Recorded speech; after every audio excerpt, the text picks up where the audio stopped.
Hola, soy el doctor Fernando Amor. Vamos a dar comienzo a la segunda clase del curso Centro GIRATS, Masas, Imágenes Anexiales. Se refiere a imágenes funcionales exclusivamente. De aquí para adelante vamos a tratar de mostrar fundamentalmente imágenes. Imágenes y no palabras, diríamos, si fuéramos políticos. La primera clase fue un poco aburrida, pero había que hablar de política y eso es lo que hicimos. Ahora nos vamos a centrar en mirar imágenes. Naturalmente que lo primero que uno se plantea es ¿cómo es el ovario normal? La pregunta es bien simple, variable, no es nunca igual ni siquiera a sí mismo. Yo siempre pienso, ¿qué sería de los urólogos o de los hepatólogos si los órganos respectivos cambiaran de aspecto en días, semanas? Sería un enredo. Bueno, con ese enredo tenemos que convivir. Para ayudarnos, siempre considerar el entorno clínico. Nosotros estamos viendo una paciente, una mujer, a quien le podemos preguntar sus datos, sus molestias, su historia. No se olviden nunca de eso, no pierdan la oportunidad de, mientras escriben en la pantalla del ecógrafo los datos o se instalan en el ecógrafo, saber la edad que tiene, por qué viene. Y el otro día alguien decía que las órdenes de ecografía no traen ningún dato. Eso lo he escuchado durante 40 años. No se hagan ninguna ilusión. Nunca van a traer datos. Pero lo podemos resolver. Está la paciente para preguntarle. La edad, el día del ciclo, si usa medicamentos, si usa anticonceptivos, muy importante, y antecedentes diversos, muy particularmente si ha sido operada de algo. Siempre pregúntenlo.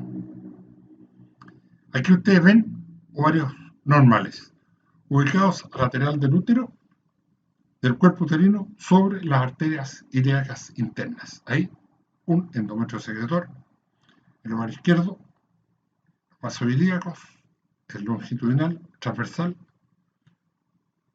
Al otro lado, ustedes ven los vasos ilíacos y un ovario con un cuerpo lúteo.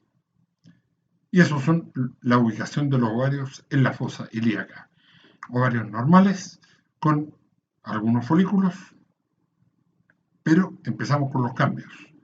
Este es un ovario normal, este es el otro lado, un endometrio secretor ya inicial o estrogénico avanzado, y probablemente esto corresponde a un folículo preovulatorio.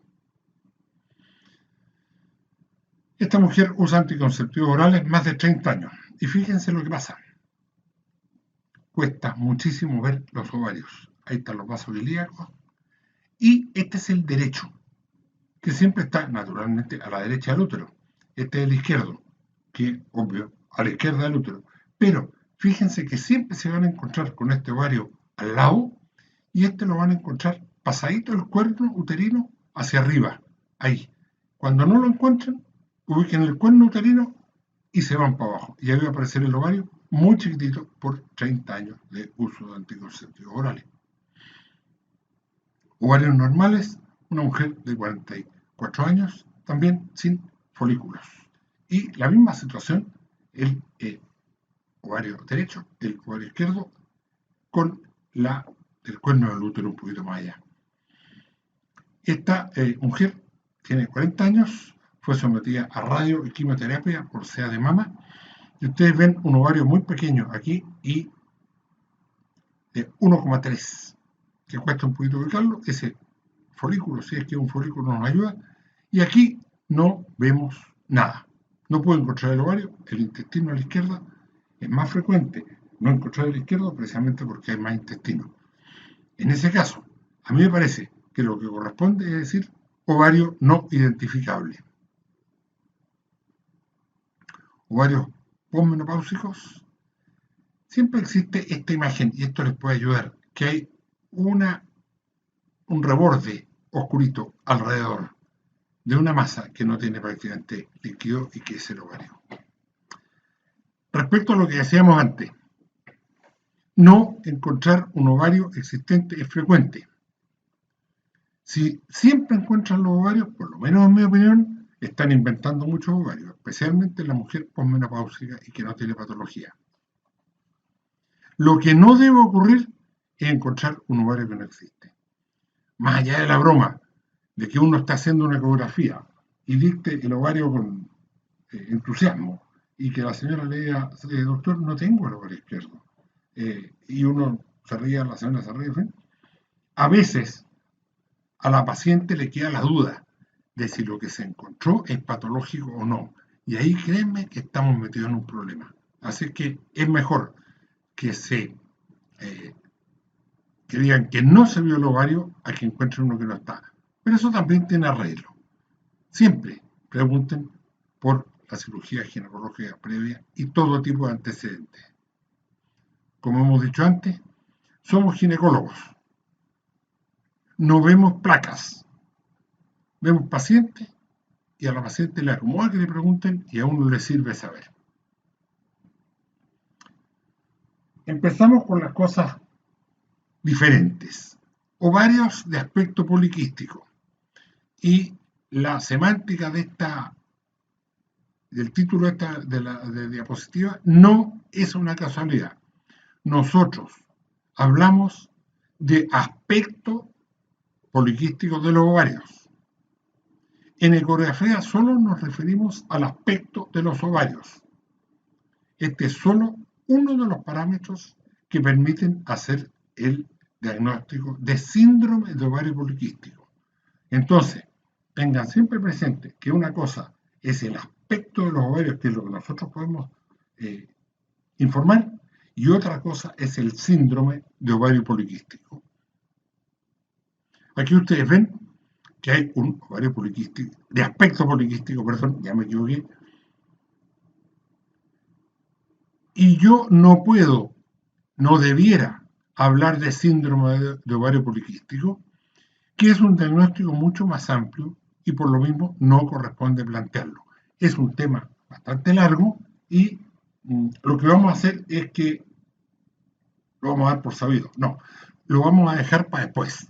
Le vamos a pedir a un colega, al doctor Alberto Iturra, que vamos a agregar precisamente al temario una clase de síndrome de ovario poliquístico y qué es lo que el ecografista tiene que hacer en esta situación. Así que dejémoslo para más adelante. Ahora sigamos con cosas más fáciles. Imagen quística simple. Líquido homogéneo. Líquido homogéneo significa líquido como agua. Cuidado, los ecógrafos actuales tienen muy poco reverberancia, pero antiguamente era un problema y uno podía de repente imaginar áreas sólidas que no eran. Refuerzo posterior es esto, que se vea con claridad la pared posterior. ¿Y por qué ocurre? Porque el haz de ultrasonido no se atenúa prácticamente al entrar al líquido. No tiene tabiques, no tiene áreas sólidas, no tiene papilas, no tiene increscencias, o sea, agua de la llave, no tiene flujo. Y ojo, revisen toda la pared, especialmente en las imágenes más grandes. ¿Cómo lo denominamos? ¿Folículo o quiste? Eso ya es un problema de contexto clínico y hay que ver el endometrio, el momento del ciclo y si corresponde hablar de folículo o imagen quística. ¿Cuándo considerar la malignidad? Muy pocas veces, menos del 1% de los casos. Cuidado con las imágenes grandes, porque es muy difícil examinar completamente, ecográficamente por lo menos, una imagen quística, especialmente si las mujeres son obesas y hay que recurrir a la vía abdominal, o la imagen es muy grande, de más de 400, 500 cc. Ustedes ven aquí un quiste simple con una media luna de parénquima ovárico y con flujo muy escaso fuera de la imagen. Un elemento que ayuda a hacer esta diferencia de funcional o estructural es esta imagen, que es como si un folículo se hubiera quedado metido adentro del del otro más grande. Fíjense ahí. Esta quizás es la más característica de las imágenes. Eso se llama disyunción de la granulosa. Es un signo muy característico de imagen ovárica funcional. Siempre que vean esta imagen, ahí está muy chiquitita, pero ahí está un poco más evidente, son todas diferentes estas imágenes, planteen de inmediato que es una alteración funcional y no lo califiquen como un tabique, porque eso agrava la situación, y denle tiempo, como vamos a hablar después. Un quiste ovárico simple, ¿es funcional o es estructural? Depende de varias cosas, y todo eso hay que tenerlo presente. Primero que nada, y una vez más, el contexto clínico. En la edad premenopáusica la situación es bien clara. En la posmenopáusica hay que tener cuidado, y en la perimenopáusica más todavía, porque muchas veces existen estas imágenes por razones funcionales. Lo mismo ocurre en uso de anticonceptivos. No es raro encontrar imágenes funcionales en mujeres con uso de anticonceptivos, especialmente de uso de poco tiempo, incluso más allá de los quistes funcionales, en la etapa del ciclo.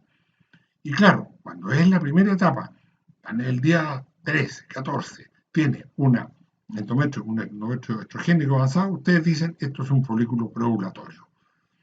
Siempre hay que buscar parénquima ovárico, como les mostré antes, con presencia de folículos, rechazado por el quiste hacia la periferia, y eso es el signo de la media luna. Hace mucho tiempo se le daba mucha importancia. Hoy día sirve para saber que es un ovario nada más, y que no es, por ejemplo, paraovárico. En la duda, siempre equivóquense para el lado de decir funcional, no para el otro lado. Algo tan simple como el control posterior confirma o descarta esta posibilidad. Bueno, y las mujeres tienen cosas variables desde chicas. No se olviden de esto. Un quiste ovárico fetal en un embarazo de 31 semanas más 3 días, la vejiga y un quiste ovárico. Hallazgo infrecuente, pero debe tenerse presente. En la mayoría de los casos desaparece espontáneamente durante el embarazo o el postparto. Aquí ustedes ven otra paciente que tiene, la misma paciente, 23 semanas y 26 semanas, y el quiste se mantiene más o menos igual. Lo habitual es que sea esto. Hace muchos años nos tocó funcionar y va a ser un quiste ovárico fetal que estaba cumpliendo otras vísceras. No lo hemos vuelto a ver, no he sabido de mayores publicaciones, así que no pasa de ser una curiosidad muchas veces. Ahora, vamos a empezar con las variaciones. Cuerpo lúteo es una estructura fisiológica habitualmente reconocible del periodo, obviamente, postovulatorio. Ojo, cuando tenemos menstruación y podemos saber el periodo en que está la paciente, como les voy a mostrar más adelante. Lo que parece perogrullo aquí, a veces no es tan fácil. Siempre, rara vez, es mayor de 30 milímetros, pero ojo, que puede ser mayor. Perdón, no, esto no es mayor de 30 milímetros el cuerpo lúteo. El centro es con negativo, pero puede estar colapsado, un aspecto sólido. Lo que ayuda es el anillo vascular, con baja resistencia y que denominamos compresión lútea. Otro, con un poquito de líquido libre.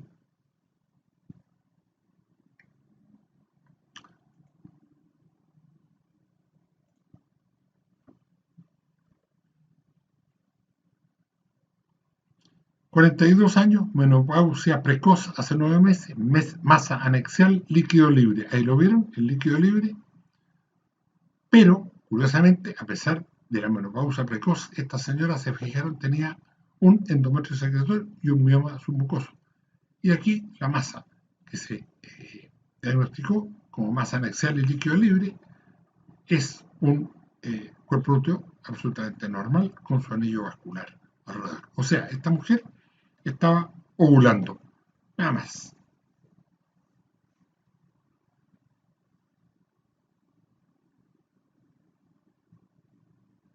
Cuerpo lúteo hemorrágico. Esta es una estructura patológica, pero benigna, habitualmente reconocible de aspecto evolutivo. Obviamente tiene un contorno, un entorno clínico en general bastante evidente, salvo excepciones como vamos a ver, y se acompaña de cambios en el endometrio. No tiene flujo interno. Tiene flujo periférico abundante con baja resistencia acá, ahí, de conversión lútea. El líquido es heterogéneo en general, salvo a medida que va avanzando el tiempo. Tiene varias etapas. La etapa de líquido homogéneo, que voy a mostrarles más adelante, es muy corta al principio. Después, la etapa reticular, que es esta, hebras de fibrina que no corresponden a tabiques, y después los diversos grados de organización y retracción del coágulo. Tiene límites cóncavos y, se lo vamos a mostrar, hay cóncavos. Y esto se mueve. Los gringos le dicen jelly-like, o sea que parece gelatina. ¿Cuánto tiempo demora en resolverse? Puede pasar cualquier cosa, días o semanas. Denle siempre tiempo. Ha recibido varios nombres. A mí al principio me gustaba el que le pusimos nosotros, oveja con piel de lobo, porque naturalmente parece feo, y en esos tiempos se operaban, y después nosotros empezamos a informarlo y nos operaban. Pero a mí me parece mejor el nombre que le escuché un doctor colombiano, El Gran Impostor. El Gran Impostor es una película famosa, de blanco y negro, de haber sido, de un gallo que era capaz de parecer cualquier cosa para conseguir sus objetivos, que no siempre eran muy limpios. El cuerpo lúteo hemorrágico da para todo, siempre desconfíen de él. Una cosa muy importante, cuando puedan, miren el endometrio, y eso les va a dar la pauta. Esto es una masa de un ovario que, sin tener que examinarlo mucho, ustedes tienen que sospechar que es un cuerpo lúteo hemorrágico por el endometrio. Al principio, este es el aspecto, muy al principio es más como esto todavía, y puede ocasionalmente semejar un endometrioma. Tengan cuidado. Endometrio secretor, flujo periférico. Aquí, ya francamente la etapa reticular, la fibrina, organizándose el anillo vascular externo a la masa, en el parénquima que queda aquí, y baja resistencia. Un poco más de avance, todavía estamos con un endometrio secretor, pero aquí ya el coágulo se empieza a organizar y sigue el aspecto, el flujo de baja resistencia. Se ha empezado a organizar el coágulo, como ustedes ven ahí, una parte más sólida, queda menos reticular. Aquí está francamente organizado el coágulo.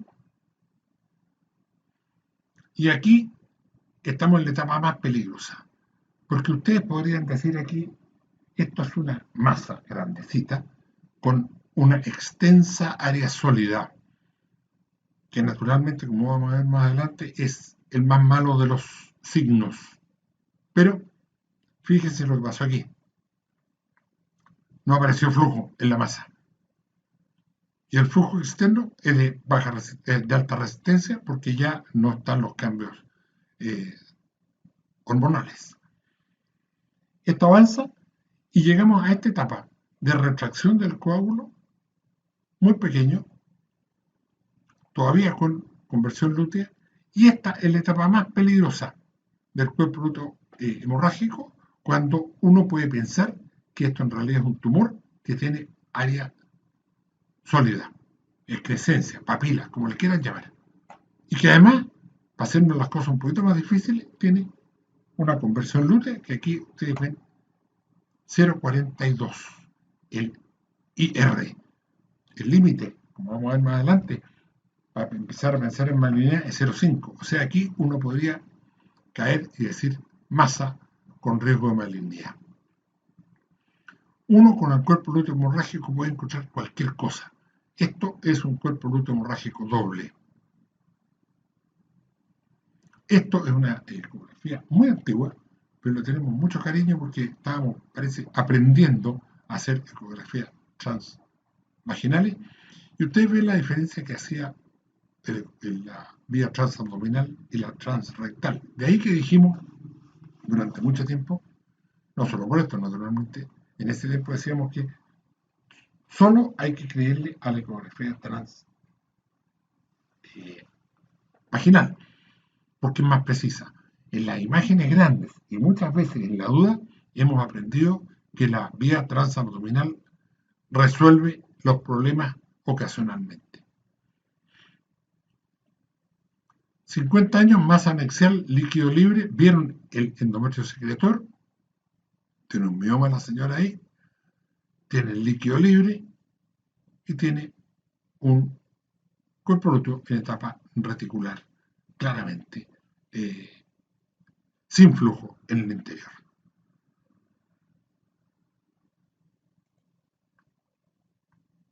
Amenorrea de 2 meses, tenía líquido libre también, y ustedes ven que aquí se está retrayendo el coágulo y se está formando un área pequeña, sólida. Ahí está medio.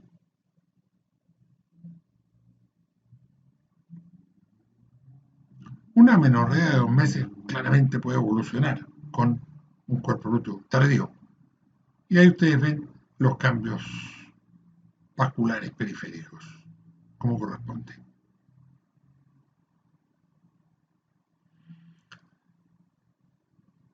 Fíjense en el movimiento, y esto es lo que les mencionaba anteriormente, aquí se lo muestro. Se mueve como una gelatina este asunto. Eso es muy característico de esta etapa y ayuda mucho. Siempre que lo encuentren, piensen de nuevo en cuerpo lúteo hemorrágico en periodo de transacción final. Yo esto lo calificaría precisamente así: cuerpo lúteo hemorrágico en etapa final de retracción del coágulo.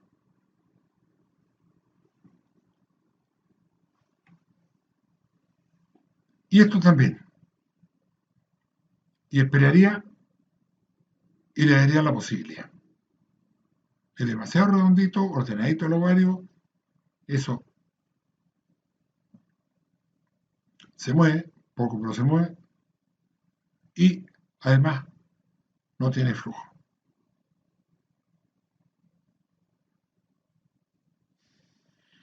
Esta es una historia simpática porque es un colega que nos mandó a esta paciente que hacía 3 días le habían hecho una histerectomía y estaba con dolor intenso y una masa anexial.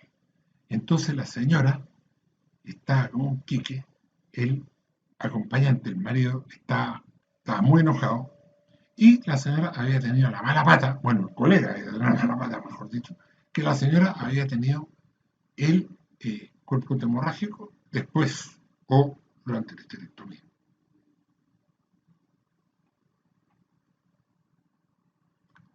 Otras situaciones funcionales: hiperestimulación ovárica es una situación que se genera como una complicación en tratamientos médicos de estimulación ovárica para fines de fertilidad.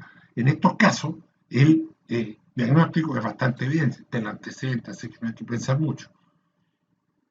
Ustedes ven ahí varios folículos a un lado, uno grande al otro lado, una hiperestimulación que, como todos sabemos, yo no lo he visto realmente, pero puede llegar a grandes descompensaciones en las pacientes. Aquí otra situación un poco más marcada, con un cuerpo lúteo y folículos en diversas etapas de maduración, pero sabemos que esta mujer está siendo estimulada y el diagnóstico está hecho. ¿Cuándo? Hay que tener cuidado. Usuarios de tamoxifeno. Quizás muchos de ustedes se preguntarán de qué está hablando entre ellos. ¿Y por qué ocurre eso? Porque es conocido el efecto adverso del uso de tamoxifeno sobre el endometrio, aspecto que se controla mucho. En mi opinión, a la pasada, no tiene nada que ver con el tema, pero yo creo que con demasiado celo. Pero es mejor hacerlo que no hacerlo. Siempre hay sospechas del efecto del tamoxifeno sobre el endometrio entonces. En cambio, el efecto estimulante de la ovulación que este medicamento tiene no se reconoce tan ampliamente y muchas veces se ignora. Muchas mujeres en uso de tamoxifeno, hagan la prueba ustedes, no tienen idea que el tamoxifeno estimula la ovulación. Hay un trabajo, iba a poner la cita aquí, pero era en papiro realmente, del doctor Humberto Vaccaro, en que evaluaban el efecto estimulante de la ovulación del tamoxifeno hace 30 años. Esto lo ignora muchas veces la paciente, la mayoría de las veces. Más bien, piensan que es una forma de anticonceptivo, cosa que no es. Y muchas veces los colegas, desgraciadamente.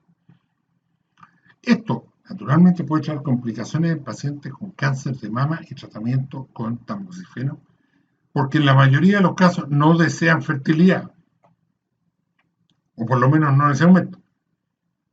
Cuando se realiza una ecografía en estas pacientes, debe tenerse en cuenta esta situación, ya que puede influir de manera trascendente cuando se encuentran imágenes anexiales que pueden interpretarse erróneamente en pacientes que ya han tenido cáncer.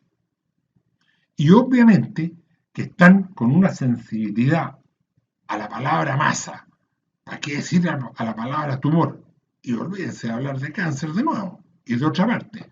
Y que son, una vez más, de carácter funcional y no le hacen daño a nadie.